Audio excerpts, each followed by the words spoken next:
Mila he, Mila who, Mila ha, Mila ha ha, Mila he, Mila who.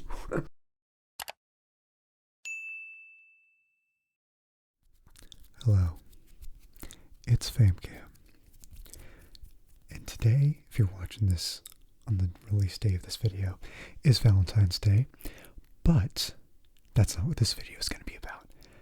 This video is going to be about something bigger to me. It is also the 20th anniversary of YouTube. That's right, 20 years ago. Where's my cane? Anyway, yeah, so this video is going to be more about my memories of the early days of YouTube and some of my favorite videos from that era. So sit back and relax. And we're going to light a candle for this one. This trusty candle probably has maybe 3 more videos left. I probably said that like 5 videos ago, but I'm bad at guessing things. You probably knew that. There we go. All right. So, I was a junior in high school when YouTube launched. I was in film class in my high school, just learning how to edit videos, and this new thing launched on the internet called YouTube, and I was like really excited about it. I thought to myself, wow, I'm getting into video, so I should probably take advantage of this and make videos and upload them to YouTube. And then I never did. I never did.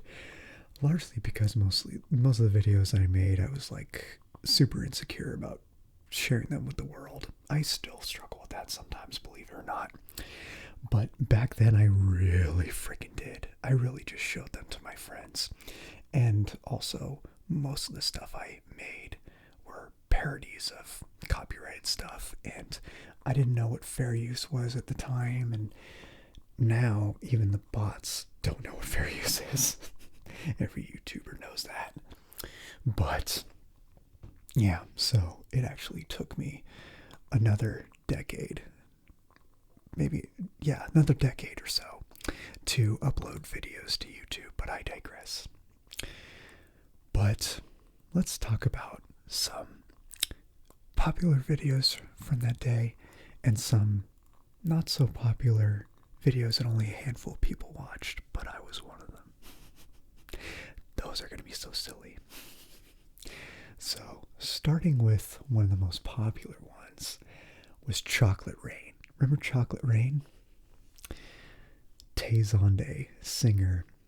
He looked super young, but had an incredibly deep voice. And a lot of people thought he was faking it. It was like, Chocolate Rain. Like, I really struggled to get that low of register, but that, like, he goes even lower than that. He sounds so bassy. And yet he looks like a teenager, I swear. Or did at the time, I should say. And that gained over 1 million views really, really fast, which at the time was mind-blowing. Today, there's a lot of channels that get millions of views with ease, but we consider that nobody's heard of them. A lot of ASMRs are like that. There's a lot of ASMRs with over 1 million subscribers that if you ask anybody in the community, there's a good chance they never heard of them, which is really, really mind-blowing to me. But that's where we're at now. But back then, getting 1 million views, let alone 1 million subscribers, was a ginormous deal. And Chocolate Rain, the whole song kind of sounded the same all the way through, which in my opinion isn't really a bad thing. It's catchy. But so much so that the chorus sounded virtually the same as the verses. The melody was the same through and through. But there was a subtle difference. I mean, obviously, with the chorus, the lyrics are the same each time. But also, if you listen to the piano, most of the song it's like Chocolate Rain. But in the chorus, you listen to the bass side of the piano as opposed to the treble. It starts going dun, dun, dun, dun, which doesn't happen in the verse. It's been a while since I've seen the video or heard the song, but that's basically how you can differentiate the two. And there was a parody of it I found. Some white kid obviously trying his best to lower his voice to be like Zonday, going vanilla snow. Yeah, chocolate rain, vanilla snow. And after a couple of verses, it had like vanilla snow, followed by him looking around going, ah, blah, blah, blah, blah, blah, blah, blah, blah, vanilla snow. That was quite funny. Let's see, what else? Chris Crocker, Leave Britney Alone. Y'all remember that one? Yeah, so I don't remember exactly what was going on with Britney Spears at the time, because a lot of crazy shit happened with regards to Britney Spears in those days. But there was a guy named Chris Crocker who got in front of like a blanket fort, it looked like. And he was like, how dare you make fun of Britney? Leave Britney alone. And a lot of people, honestly, including me, thought that he was joking and being dramatic and making fun of the whole situation. I feel bad. I later learned that he was actually 100% serious. So, yeah, I apologize for that. But what was interesting is that back then it was kind of normalized. I don't agree with it, and I didn't really agree with it then. Back then it was a lot more normalized to make fun of people for having nervous breakdowns, and Jimmy Kimmel actually went on and played a clip of it on his talk show, and it's like, it's amazing. You can now broadcast your nervous breakdowns in the world. Which at the time was kind of a big deal. In general, like expressing yourself for the world to see was kind of a big deal. Like YouTube's slogan when it started was broadcast yourself. You remember that? YouTube, broadcast yourself. And that was what I found so cool about YouTube in general, is because anybody could broadcast themselves. And that was kind of unheard of at the time.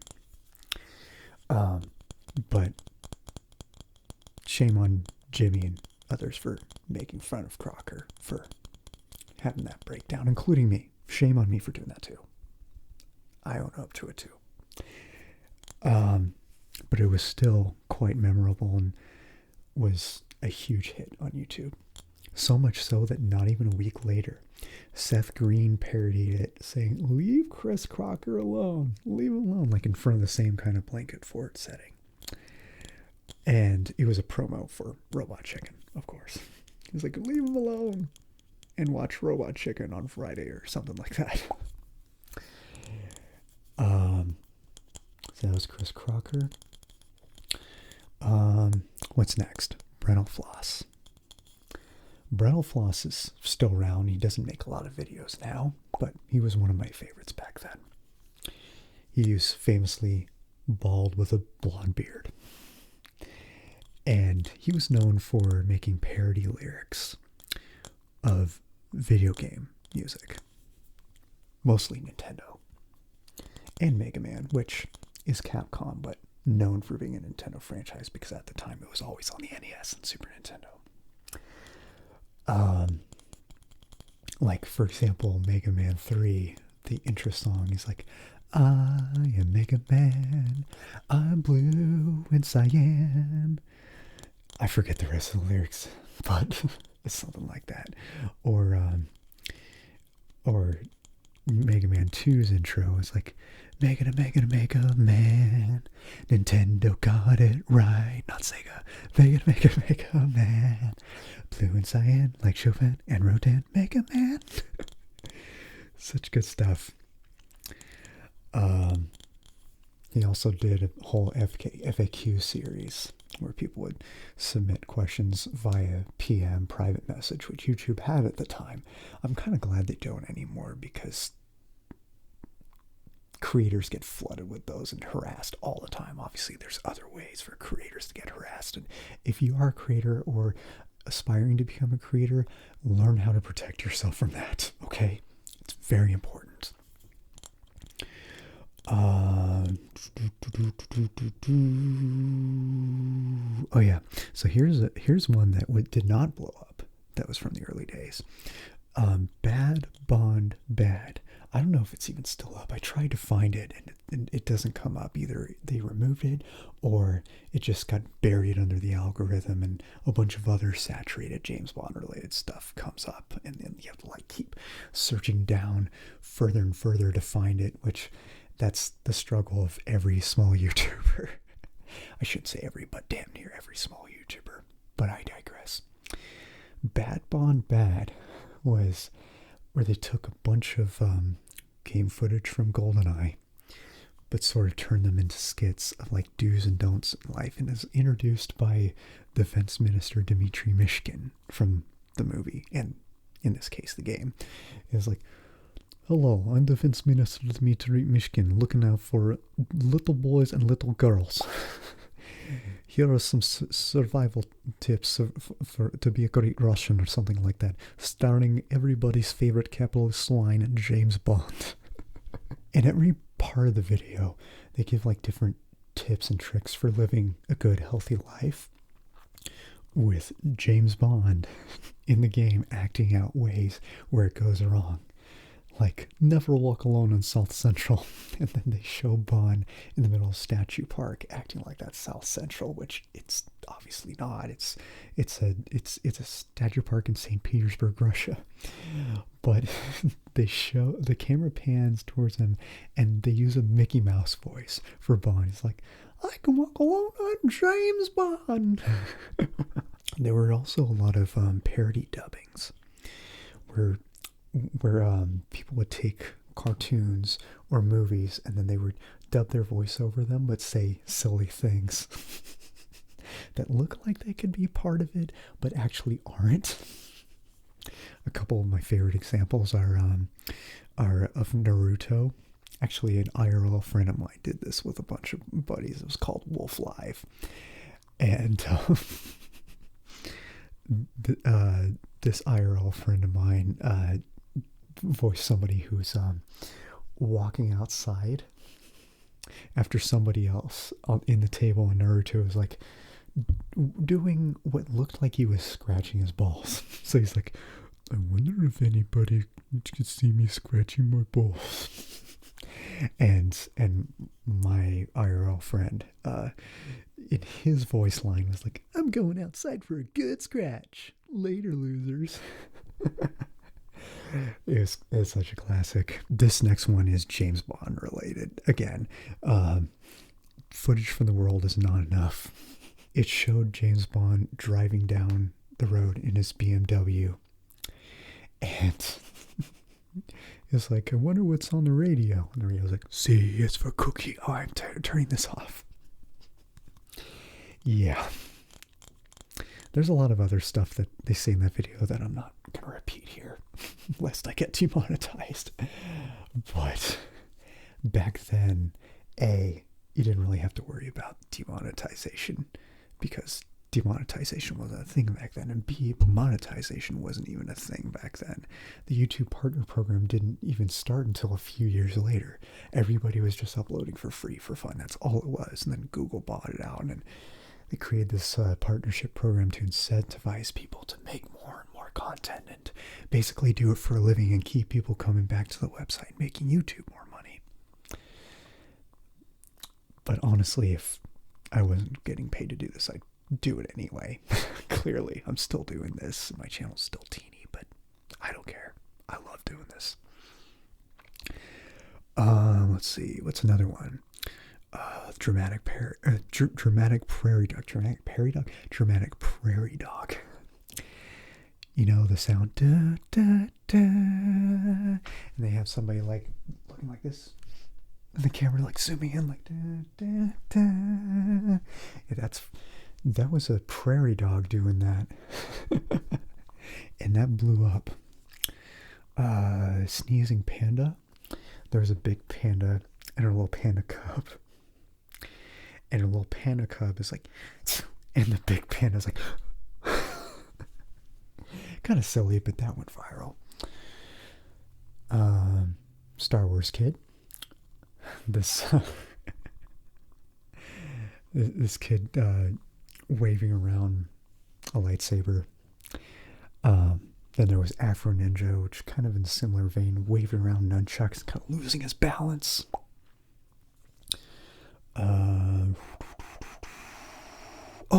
Oh, you probably know this one. Numa Numa. This big kid with glasses singing along to a song called Numa Numa, or lip syncing it, I should say, and redid it actually many, many years later. It's like, my lahi, my lahu, my laha, my laha, my lahi, my lahu, like that. Yeah, I'm sure most of you still know that one. That one is an absolute classic. And to top it all off, Weezer, you know, the band Weezer, their music video for the song Pork and Beans, they got a lot of these YouTubers, these early day YouTubers that went viral, many of which I mentioned in this video, to be in that video. It was really, really cool. See, a couple more videos come to mind. Shoes. Oh my God, shoes. Let's get some shoes. Let's party. If you know, you know. And oh my God, Charlie the Unicorn. So if you know me, my real name's Keith, but my sister called me Charles for so many years, following us watching Charlie the Unicorn. Because, yeah, is this grumpy old unicorn named Charlie, hence the name. And a couple other unicorns come out. They're like all cheerful and insufferable to Charlie. They're like, Charlie, wake up, Charlie. Candy Mountain, we gotta go to Candy Mountain, Charlie. Look up Charlie the Unicorn. It's so over the top, off the wall crazy. I absolutely love it. It's so silly. Oh, and one more to top all this off before we wrap up. Metal Gear Awesome. The Awesome series. This is arguably what launched Egoraptor's career. You may know him from Game Grumps, but before Game Grumps, he was known for making parody animations of video games called the Awesome series. And initially, this was not on YouTube. This was on Newgrounds. But he did put up a video on YouTube as Snake because Metal Gear Awesome was the most popular one. It's actually how I found it because I'm a huge Metal Gear fan. And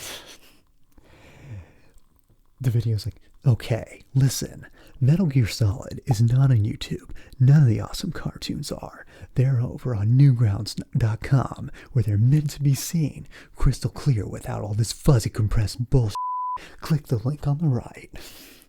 And because in those days, the description was not below like it is today. It was to the right of the video viewer. It was to the right. And the whole fuzzy compressed thing, because in the early days, you couldn't upload HD. You could only upload videos like super compressed and blurry, almost VHS quality, because it was the 2000s. Servers on the internet supporting HD content wasn't really much of a thing. It like high definition was a big deal in 2005. Like at that time, my high school film teacher said, soon everything is going to be HD. And I was like, I doubt that. HD is kind of expensive. It's rare. It's like, but little did I know, about 3 or 4 years later, literally everything became HD, except on the internet for a while still. It wasn't until like the early mid 2010s that I really started to see like everything on the internet become HD as well. Before that, it was really just TV that was doing it. But yeah, Newgrounds was able to show things on HD because it wasn't like a simple video file. It was rather vector-based flash animation. So it had all these wireframes like rendering it out as it goes, so it doesn't have to store all this detailed pixel information. Because if you ever did graphics programming like I did a little bit in college, you know that there's these little arrays, and what that means is like little bits and pieces in the code that form a numerical chart of each pixel depicting which color. So purple, purple, purple, purple, purple, a little less purple, green, green, green, green, green, green, like every little detail. You know how much information that does 30 to 60 times a second? It's insane. And back then, storage could not handle that. The internet waves could not handle that. Hell, it took like an hour to load a simple Flash game in the early 2000s. Remember Shockwave? If you're as old as I am, you probably do. Or even older, E-Zone. I loved E-Zone. But yeah, that was the early days of YouTube, where everything was done just for fun, for free, and the quality was absolutely terrible compared to what's today in terms of video and audio quality. But the quality of the actual content was amazing because more people were doing it out of their own passion, because that's the only reason they had to make videos for YouTube. Nowadays, a lot of people just put out random bullshit to make money, which, hey, I ain't judging. You do you. But I do care about quality. And even if I am fortunate to do this full time for a living one day, I will never, under any circumstances, just keep putting out content for the sake of putting out content. I will focus on quality first. Yes, I want to be consistent. Yes, I want to keep putting out more and more and more content. And I've been getting back in the groove again now that I got a system that actually works for me. Gotta love ADHD, but the point is, quality over quantity in my book, no matter what. That is the Famcamian promise. But anyway, rambling over. If you enjoyed this, please leave a like, leave a comment, share it with your friends, and I look forward to seeing you next time. And as always, stay chill. Happy 20th anniversary, YouTube.